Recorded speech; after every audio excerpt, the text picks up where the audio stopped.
Assalamualaikum warahmatullahi wabarakatuh. Perkenalkan, nama saya Reva Setiawati dari kelas 9B Rombel.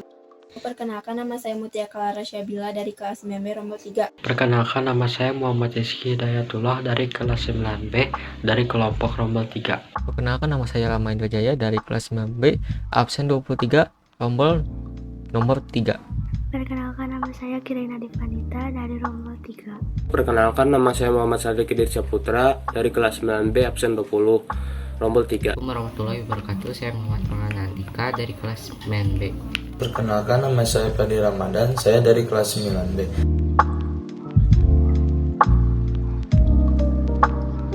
Kehadiran Islam mendamaikan bumi Nusantara. Alur perjalanan dakwah di Nusantara. Proses masuknya agama Islam ke Indonesia tidak berlangsung secara revolusioner, cepat dan tunggal, melainkan berevolusi, lambat laun dan sangat beragam. Banyak teori yang berkembang tentang masuknya Islam di Indonesia. Menurut para sejarawan, teori-teori tentang kedatangan Islam ke Indonesia dapat dibagi menjadi 3, antara lain sebagai berikut. 1. Teori Mekah. Teori ini menyatakan bahwa proses masuknya Islam ke Indonesia adalah langsung dari Arab atau Mekah yang berlangsung pada abad pertama tahun Hijriah atau ke-7 Masehi. Tokoh yang memperkenalkan teori ini adalah Haji Abdul Karim Amrullah Hamka, seorang ulama sekaligus sastrawan Indonesia. Kedua, teori Gujarat. Teori Gujarat berpendapat bahwa agama Islam masuk ke Indonesia pada abad ke-13 yang berasal dari Gujarat, Cambai, India. Teori Persia. Teori Persia menjelaskan tentang pendapat bahwa Islam masuk ke Indonesia abad ke-13 dan pembawanya berasal dari Persia, Iran. Teori Cina. Teori Cina mengatakan bahwa proses kedatangan Islam ke Indonesia, khususnya di Jawa, berasal dari para perantau Cina. Orang Cina telah berhubungan dengan masyarakat Indonesia jauh sebelum Islam dikenal di Indonesia. Pada masa Hindu-Buddha, etnis Cina atau Tiongkok telah berbaur dengan penduduk Indonesia terutama melalui kontak dagang. Bahkan, ajaran Islam telah sampai di Cina pada abad ke-7 Masehi, masa di mana agama ini baru berkembang. Sumanto Al-Qurtubi dalam bukunya Arus Cina Islam Jawa menyatakan, menurut kronik masa dinastis Tang 618 hingga 960 di daerah Kanton, Zhangzhou, Quanzhou, dan pesisir Cina bagian selatan telah terdapat sejumlah permukiman Islam.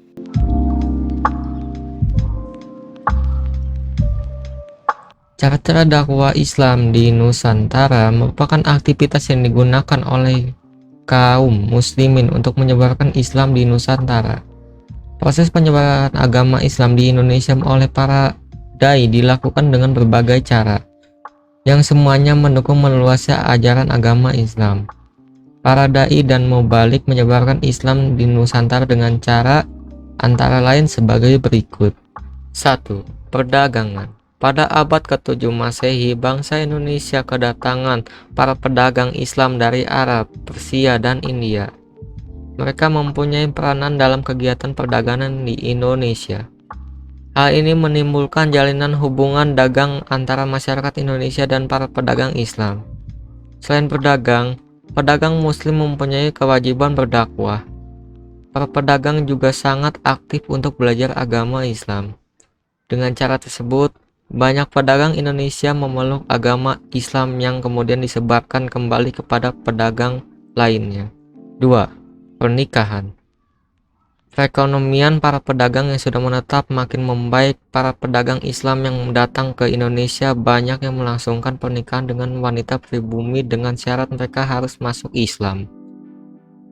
Tokoh yang menggunakan jalur ini misalnya Raden Rahmat Sunan Ampel dengan Nyai Gede Manila, Putri Tumenggung Wila Tikta.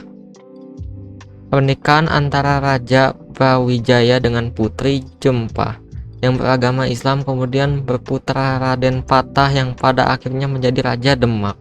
3. Pendidikan. Penyebaran Islam melalui pendidikan dilaksanakan dengan mendirikan pesantren. Di pesantren inilah diajarkan tentang ilmu yang berhubungan dengan agama Islam. Setelah belajar di pesantren, mereka memiliki kewajiban untuk melaksanakan syiar Islam kepada masyarakat lainnya, sehingga pemeluk Islam makin bertambah. Pesantren yang telah berdiri pada masa pertumbuhan Islam di Jawa antara lain Pesantren Sunan Ampel Surabaya yang didirikan oleh Raden Rahmat dan Pesantren Sunan Giri yang santrinya banyak berasal dari Maluku dan lain sebagainya. 4. Hubungan sosial. Islamisasi selain melalui jalur perdagangan dan pendidikan juga melalui bidang sosial. Ketika para pedagang melakukan aktivitas dagangnya, tidak jarang di antara mereka yang menetap di Nusantara. Selanjutnya, mereka membangun perkampungan Muslim. Dari sini proses interaksi sosial pun terus berlanjut. Mereka memulai dengan mengembangkan daerah tempat tinggalnya menjadi kerajaan-kerajaan Islam. Di daerah kekuasaan yang baru, para pedagang Muslim dapat hidup menyatu dengan masyarakat setempat. 5. Kesenian. Proses Islamisasi melalui kesenian tampak dari bukti-bukti peninggalan sejarah seperti ukiran, pintu gerbang, makam, tradisi sekaten, pertunjukan wayang, debus, tarian, dan sebagainya. Penyebaran Islam melalui seni wayang, sastra, tarian, tradisi sekaten ternyata lebih mempercepat proses Islamisasi. Sampai sekarang, proses Islamisasi melalui saluran seni masih berlangsung.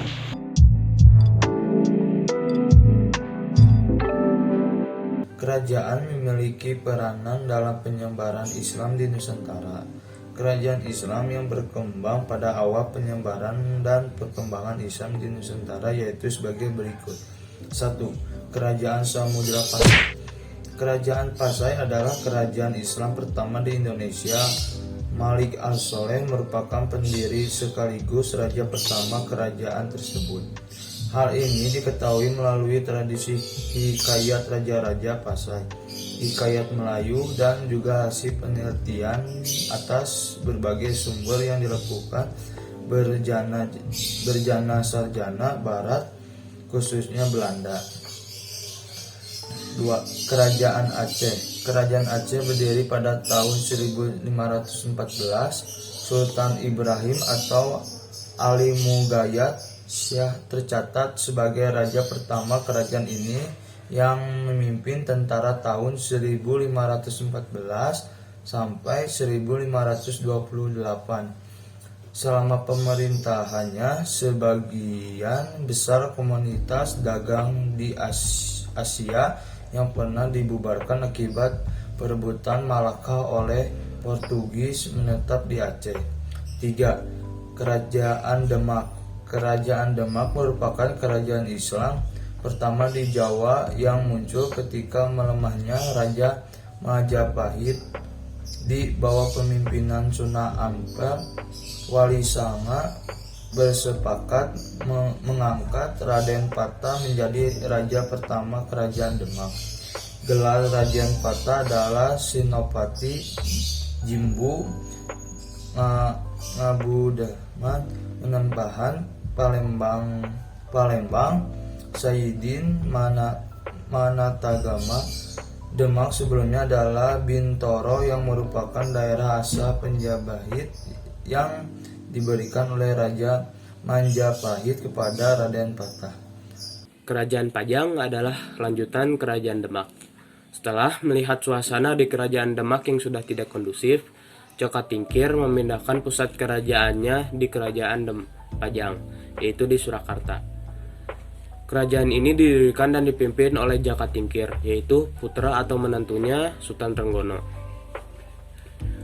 yang diberikan wilayah kekuasaan di Pajang. Lambat laun kerajaan ini memiliki pengaruh yang sangat besar, sehingga Jaka Tingkir menobatkan dirinya sendiri sebagai Sultan Pajang dengan gelar Sultan Adiwijaya. Setelah Sultan Adiwijaya wafat, ia digantikan oleh Arya Panggiri. Arya Panggiri bukanlah anak kandungnya Sultan Adiwijaya. Selanjutnya, Kerajaan Mataram Islam. Kerajaan Mataram didirikan oleh Sutawijaya dengan gelar Penambahan Senapati ing Alaga Sayadin Panatagama. Kerajaan Mataram mencapai masa kejayaannya pada kekuasaan Sultan Agung Hanyakarakusumah dengan gelar Sultan Agung Sanopati ing Alaga Ngabdurrahman Khalifullah. Saat itu kekuasaan Mataram sangat luas dan seluruhnya berhasil disatukan. Selanjutnya Kerajaan Banjar. Pada zaman sejarah Banjar, kerajaan Banjar terdapat berbagai kisah-kisah atau cerita tentang latar belakang dan peninggalan-peninggalan pada raja-raja yang pernah memerintah Kerajaan Banjar. Di Pulau Kalimantan, terdapat beberapa kerajaan bercorak Islam. Salah satu kerajaan Islam yang besar yaitu Kerajaan Banjarmasin, atau lebih tepatnya di Kalimantan Selatan. Pada mulanya, Kerajaan Banjar adalah kerajaan bercorak Hindu yang memiliki hubungan dengan Kerajaan Majapahit.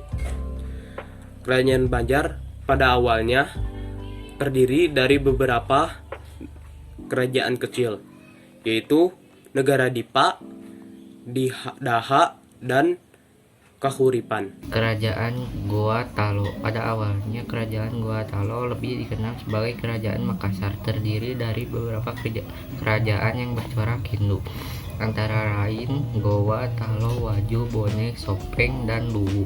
Dengan adanya dakwah dari Datori, Bandang, dan Datok Sulaiman, Sultan Alauddin atau Raja Goa masuk Islam.